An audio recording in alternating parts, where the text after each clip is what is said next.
మహాగణాధిపతే నమః. శ్రీ గురుభ్యో నమః. శ్రీమాత్రే నమః. వెల్కమ్ టు ఎడ్ భక్తి ఛానల్.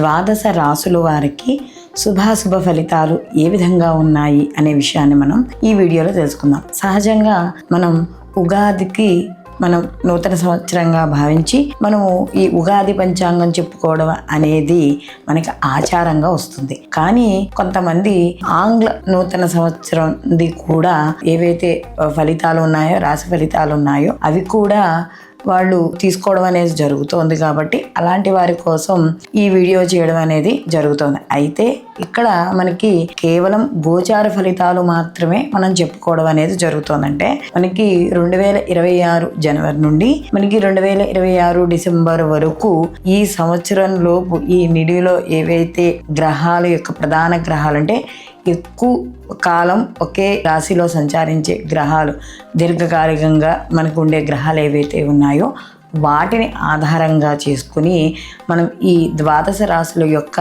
ఫలితాలు చెప్పడం అనేది జరుగుతుంది. అయితే దీంట్లో కూడా మనకి మాసానికి మారే గ్రహాలు, అలాగే 27 రోజులు ఇలా, లేకపోతే 2.5 రోజులు ఇలాగా మధ్యలో మారే గ్రహాలు ఉంటాయి.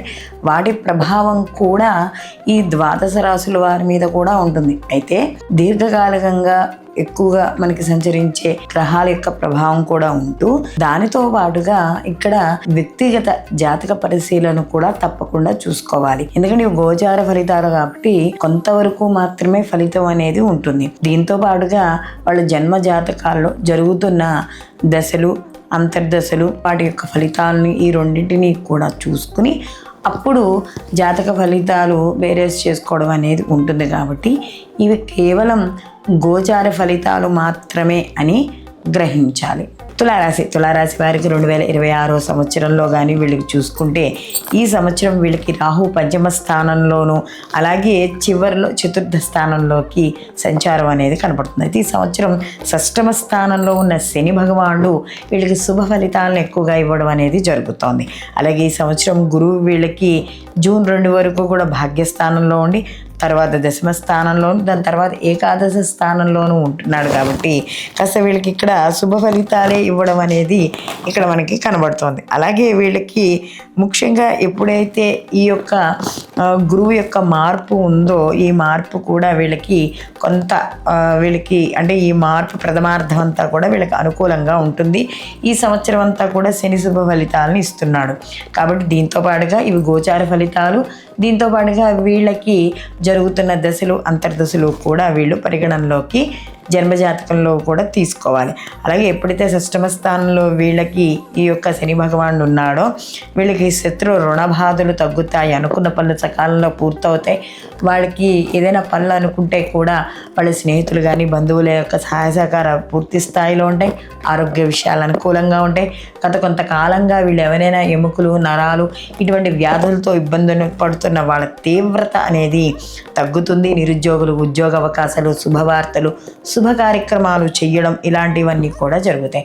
పెట్టుబడులు కలిసి వస్తాయి. వ్యాపారాలు కూడా మంచి ఫలితాలు అంటే మంచి వృద్ధి అనేది భాగస్వామ్య వ్యాపారం కావచ్చు, వ్యక్తిగత వ్యాపారాలు కావచ్చు, మంచి వృద్ధి ఉంటుంది.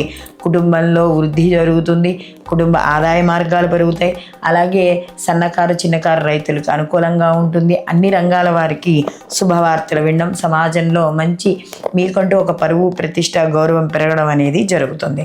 సంతానపరంగా కానీ కుటుంబ వ్యక్తులతో కూడా ఆనందంగా కాలం గడుపుతారు. ఈ యొక్క గురుబలం కూడా వల్ల కూడా కదా వివాహ శుభ కార్యక్రమాలు చేయడం అనేది జరుగుతుంది. గురువుల్ని కలుసుకుంటారు, పురాణ పఠనాలు చేస్తారు, దైవ బలం పెరుగుతుంది. కాబట్టి మొత్తం మీద చూసుకుంటే ఈ సంవత్సరం తులారాశి వాళ్ళకి అనుకూలమైన ఫలితాలే గోచరిస్తున్నాయి. అయితే పంచమ స్థానంలో రావు యొక్క ప్రభావం అనేది కొంత ఏదైతే ఆలోచన పరంగా చిన్న చిన్న ఇబ్బందులు ఇస్తున్నా కూడా వాటి వల్ల పెద్దగా అంత ఇబ్బందులు అంటూ ఉండవు. వీళ్ళు తప్పనిసరిగా ప్రతిరోజు కూడా నారాయణ కవచాన్ని పారాయణ చేసుకుంటూ లక్ష్మీ నరసింహస్వామి కవచము, అమ్మవారి యొక్క ఆరాధన చేయడం ద్వారా మరిన్ని మంచి ఫలితాలు పొందుతారు. స్వచ్ఛమైన స్ఫటికలింగాలకు, రుద్రాక్షమాలకు, జాతి రత్నాలకు ఈ కింది నెంబర్ని సంప్రదించగలరు.